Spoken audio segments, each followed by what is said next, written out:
Hello everyone, and welcome to Season 5, Episode 46 of Pro Wrestling's Top 50. I'm your host, Travis McNeil, and today we continue our countdown of the top 50 matches in NXT history with match number 5 on our list, which is the WarGames match between Team Ripley of Rhea Ripley, Candice, LeRae, Dakota Kai, and Tegan against Team Baszler of Shayna Baszler, Shirai, Bianca, Belair, and Kaylee Ray from the NXT TakeOver WarGames 2019 event held on November the 23rd of 2019.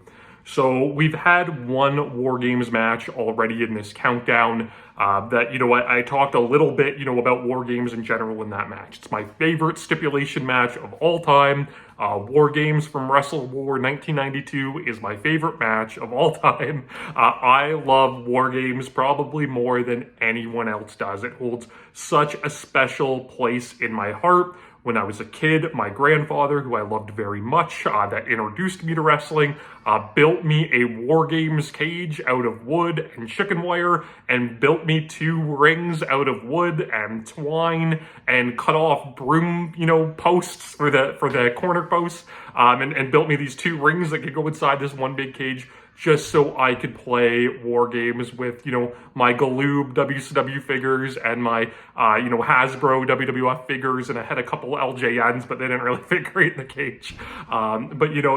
It's really, I credit that match, Sting Squadron versus the Dangerous Alliance from Wrestle War 92, to really catapulting my love of wrestling, for better or worse, to completely new heights than they had ever been.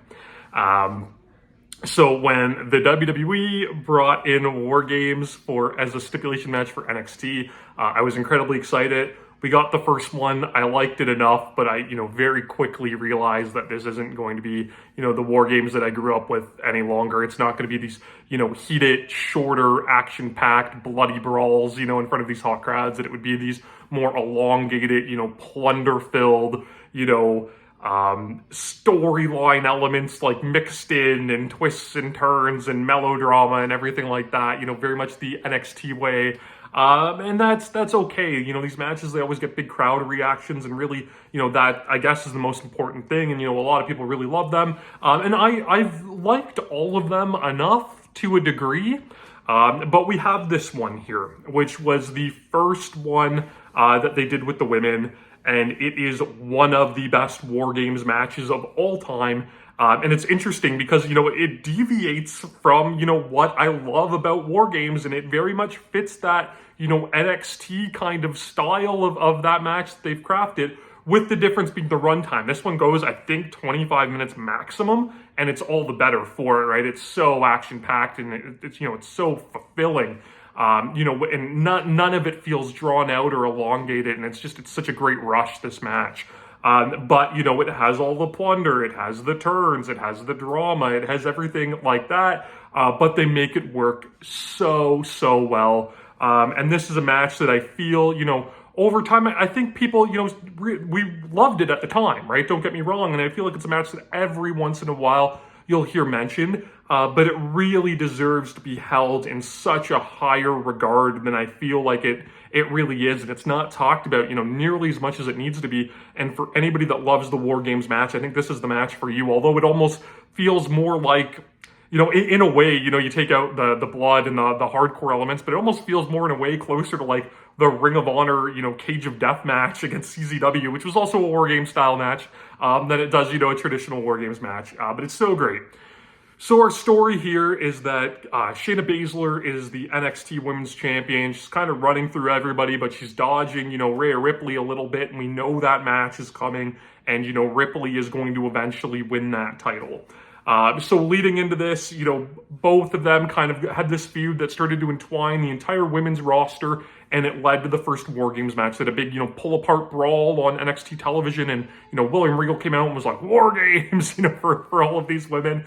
But, while this was going on, there was this little sub-story involving Dakota Kai. So Dakota Kai was getting dominated and brutalized by Shayna Baszler, and she seemed like a natural fit for Rhea Ripley's team for WarGames. But Rhea Ripley decided, Dakota Kai, she wasn't cut out for WarGames. She didn't have that, killer instinct. Shayna was getting the best of her, and she wouldn't be a participant on the team. And this, lit a fire under where she wanted to prove herself. On the pre-show, for NXT TakeOver WarGames 2019, Mia Yim, who was originally supposed to be a member of Rhea's team, was mysteriously taken out backstage by, an assailant that we were to assume was a member of the heel team, or maybe one of the other four horsewomen of MMA that, isn't Ronda Rousey. So either Jessica Duke or Marina Shafir, might have helped Shayna Baszler's team, beat down Mia Yim. So anyways, there's now a vacant spot on Rhea Ripley's team, and who logically takes that spot? Dakota Kai, of course. So it felt like, maybe this would be her big moment in the sun. Little did we learn, know at that time how everything would pan out. So the match itself, the NXT WarGames matches, no roof on the cage. It does have the submit surrender rule that the match can't finish, until the match beyond starts when all the competitors are in the ring. But they do something a little different where they have these shark cages that they keep the combatants in. And really that's, I think, just a plot device where you can have something occur like what happens in this match. So we get Candice LeRae and Io Shirai that start. Io Shirai is on the heel team, so there was, a short period of time where, she was evil in NXT. Her and Candice had an amazing match at NXT TakeOver Toronto too. So, a great idea to have these two start. And they start by going immediately to a fight, which I kind of liked because, if you remember in the other WarGames video I did, Adam Cole and Ricochet, they kind of did, this athletic start to their match because that's the style of wrestlers that they are. But these two, are similar to that. They do big moves and high flying and whatnot. But, they just went to war right off the bat. But, it is Io Shirai that does, an arrogant resorte out of a head scissors. So Candice uses, Johnny Gargano's old finisher, the Hertz Donut, the Uniquely You, whatever you want to call it. Gargano's had some different names for it, but it's that full Nelson kind of twisted into that flatliner. So she hits that.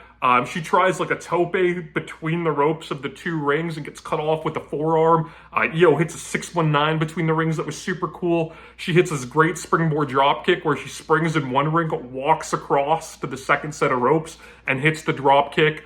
And then, she just goes to town and, like I said, they started this with a fight that kind of got a little bit more athletic, but then they went back to that traditional kind of WarGames grind where, hit a drop toe hold to Candice on the metal, diamond plate between the two rings and, raked her head into it and then raked her head on the cage.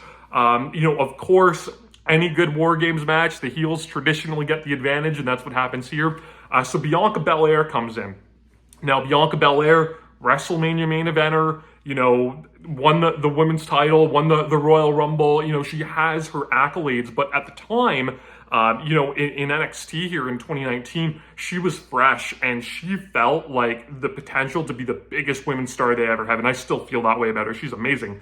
But, she just had all of this raw potential and did all of these little things and these character pieces well. She just felt like a perfect pro wrestler that, was still a little green and still had to put a lot together. Very much how Jade Cargill feels to me now in AEW, where, if you're flipping channels and if you're a lapsed fan or, somebody that, hasn't really been keen on wrestling and you see Bianca Belair or you see Jade Cargill on television, you immediately have to stop and watch because they're just so powerful and have, such a great aura around them. And, they really could do a lot to help, wrestling become mainstream again. But here, Bianca is showing all of her raw potential. She hits a triple powerbomb, Brock Lesnar style on Candice. And the third one, she throws her into the cage. It's brutal. She hits a standing shooting star press to show you she can do high flying too.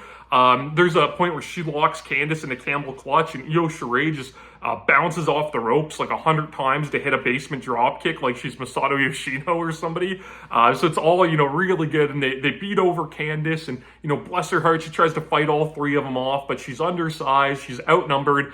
So it leads to this great point where logically in a lot of these WarGames matches, your team captains come in at the end, right? They anchor their team and they kind of back clean up. And that's, where we get the big face off between the two people that really have the grudge against each other, in these matches. But here, Rhea Ripley is the biggest woman on her team. Bianca Belair, who's the biggest woman on her team, got sent in second. So it makes perfect logical sense that Rhea would feel the need to go in and try to rescue Candice for her team. So she comes in second almost unexpectedly, and this leaves Tegan and Dakota together in the shark cage to be, 3 and 4 respectively.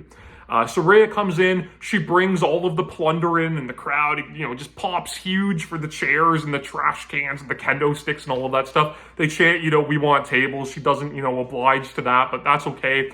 She slams the door of Bianca's face. She slams her, just brutally onto a trash can, and basically saves the day. In comes Kaylee Ray.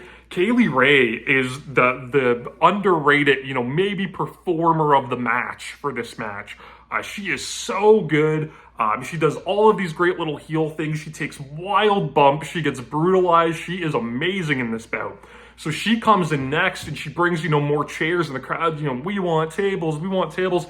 And just this little thing she does is so good. She finds a table under the ring and kind of pulls it out and then just pushes it right back under and kind of, flips off the crowd. Maybe she doesn't flip off the crowd because it's WWE, but, more or less it does that, with putting the table back. It gets like great heat for it. And I love that because that's one of those little things that I feel is just ad-libbed. And a lot of times performers in the WWE are so afraid to do that, unless it's a house show. So for her to do that on a big stage like this, I thought was really, really cool. So she comes in, she hits like a tornado DDT onto Rhea onto a chair. And they stack up all of these chairs. They put all of these chairs, unfolded facing forward like a big CZW chair pyramid spot. And they tease doing a Tower of Doom for it. But then again, she's so good where she just, folds up all the chairs and just kind of throws them away, basically being like, no, you're not getting this satisfaction, crowd. We're not doing that for you. We end up getting the Tower of Doom spot, which was wild. Rhea Ripley was on the bottom, and, the powerbomb with the double Russian and the superplex and everything like that. So that goes through onto all the folded up chairs, which was great. And then Bianca Belair is kind of left on the top rope at that, and then she hits a 450 splash just because she can on Rhea Ripley, which was awesome. So now we go to the faces for their third member, and this is where, you get the big turn, which, maybe some people saw coming, maybe some didn't. But Dakota Kai, she comes out of her cage and she walks partway down to the ring, and she turns around and just runs up and blasts Tegan Nox with a Yakuza kick.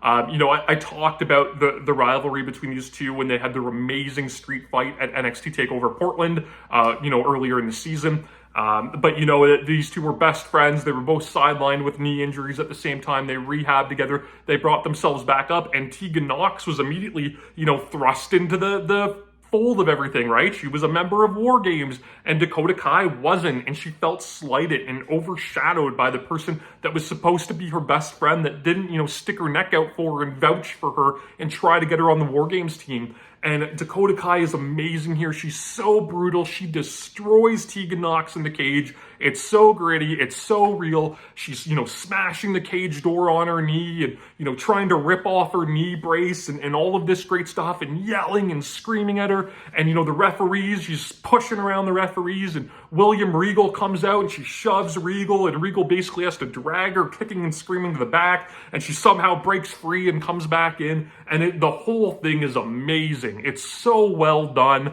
It feels like there's legitimate heat. She has this legitimate grievance toward it. And it was excellent. And the whole time all this is going on, Shayna Baszler, who's left in her cage, is just, laughing and mocking the whole thing. And she does such an amazing job as well. They get Dakota out of there. They carry Tegan off. Shayna Baszler's next to enter. So that whole segment was just, revolving around this turn of Dakota Kai. And Shayna comes down, kind of cleaning her hands, teases going to hit Tegan, and realizes, what's done is done. And basically we're left, with what's supposed to be a 4-on-4 match as a 4-on-2 handicap match with Candice LeRae, who's been in this match the entire time and who's very small and has been decimated, and Rhea Ripley. And Mauro Ranallo, announces on commentary that he's been informed that, that the match beyond has begun because the other two competitors, one's walked out, the other can't continue, that this is it. The match is now going to go to a conclusion.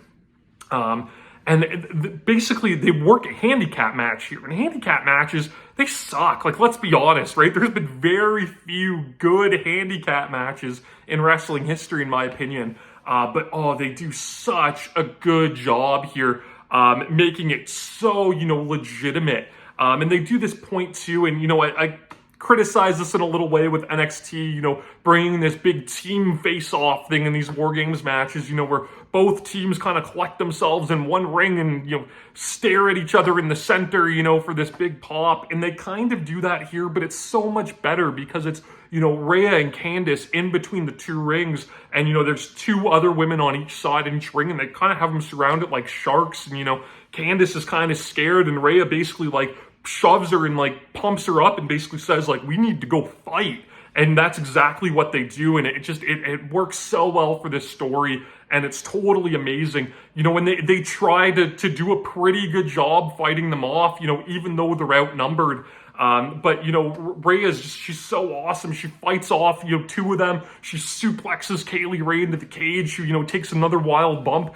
Then there's this awesome, kind of contrived moment, but it's still such a cool visual where she locks Shirai in the Kondo clutch, but pulls her up to the top rope, so she's kind of hanging there. And then Shayna Baszler grabs, Candice LeRae in the Karafuda clutch, the choke sleeper, and drags Candice up, to the opposite top turnbuckle. So, these two women are facing off, just brutalizing these other women in submissions, until they drop them because they're going to go bring the fight to each other. And it was just this really, really cool visual that they did. Bianca Belair, she, presses Candice LeRae, Gorilla presses her over, both sets of ropes. To Rhea Ripley, which was amazing. Kaylee Ray, hits the gory bomb, like that facelift move that she does. And Io Shirai hits the moonsault on Candice, and they do a really good near fall here where Rhea kind of, dives in and spears one of them onto the pile to break up the pin. Bianca Belair, she's got that long ponytail that she uses as a whip. So she starts, whipping Rhea. And Candice LeRae is amazing here where she gets a kendo stick and basically comes to defend, her bigger partner who defended her earlier by, whipping Bianca with this kendo stick. And it's all so, so good. And then we get, the big spots leading into our finish where Candice hits, the reverse Hurricane Rana to Kaylee Ray off the top. Bianca Belair saves the pin, and, Candice grabs her by the ponytail, and Io Shirai's up top on the cage and hits the big moonsault off the cage. But because, Candice has Bianca's ponytail, Bianca can't get away, so they both end up eating the moonsault. And this is where, there's this 4-on-2 numbers advantage, but they do it in such a good way to even the odds, where Io's taken out from this moonsault. Candice and Bianca both got hit by that moonsault. Kaylee Ray's still a little shaken up by the reverse Rana, but she tries to hit like an Escalera and dive onto Rhea in the other ring and just gets blasted with a trash can, mid-dive. And again, I talked about Kaylee Ray being the unsung MVP of this match. Just a wild, wild bump she takes off of it. So we're left one-on-one. Even though there was the 4-on-2 advantage, it didn't feel, fake or anything like that to get this to one-on-one. It felt completely natural and organic, which is something, I don't say a lot about the WWE, and they did such a good job in this match. So earlier on, they teased handcuffing Rhea Ripley. I didn't mention that earlier, but, Shayna Baszler brought out these handcuffs, and she got kind of one hand locked on Rhea and couldn't do the other because she fought back. So we get Rhea Ripley, she sets up two chairs, and, is going to look for something. That's when Kaylee Ray gets that diversion, with the Escalera and gets hit with the can, like I just mentioned. But this allows Shayna Baszler to lock on the Karafuda clutch, the rear naked choke on Rhea Ripley. And what Rhea does, it's so ingenious. She has her hand, she's trying to break this choke, but she's able to slap the other handcuff on Shayna Baszler. And when that happens, it kind of like startles Shayna. She's like, what's going on here? And she lets go of the choke. And that allows Rhea just to start pulling her in and hitting these big knees with, while they're both handcuffed. Shayna's able to kick out Rhea's leg, and she goes for a big head kick, right? Being that MMA fighter that she is. And Rhea ducks, but as she ducks this head kick, she's now got, their hands connected through Shayna's leg, and it's in perfect position for her to hit Riptide or finisher, right? The pump handle slam. And she just drops Shayna with that through the two set-up chairs that they teased earlier in the match. And that's enough for the 3. Amazing finish. It looked brutal. It was so clever. It was this great callback to the handcuffs earlier in the match that you'd kind of forgotten all about. And it, of course, it sets Rhea Ripley up now. She got the pin over Shayna, the NXT Women's Champion. That no doubt makes her the #1 contender. They would close out the year with a great television match where Rhea would win the title from Shayna in a great moment. This match is so good. It's brutal, it's compelling, it's exciting, it's got a hot crowd, it's got big moves, it's got these great storylines and turns, it's got 8 women that are amazing professional wrestlers putting on the match of their lives. And it really, this match will stand the test of time. Mark my words, I watched it now. I loved it just as much, if not more, than I did when it happened in late 2019. I love the WarGames. I love this match. It needs to be put, you know, maybe not on the level of WarGames 92, but right underneath that with, you know, 91 and 87, you know, right there as being almost as good. You can watch this match, of course, on Peacock. If you're outside the US, it's on the WWE Network. It is available for free on YouTube as well, but it's kind of hard to find. So I will link that on my social media accounts. You can follow me on Instagram and Twitter at Wrestling50. And please join me again tomorrow, as always, as we continue to count down Pro Wrestling's Top 50.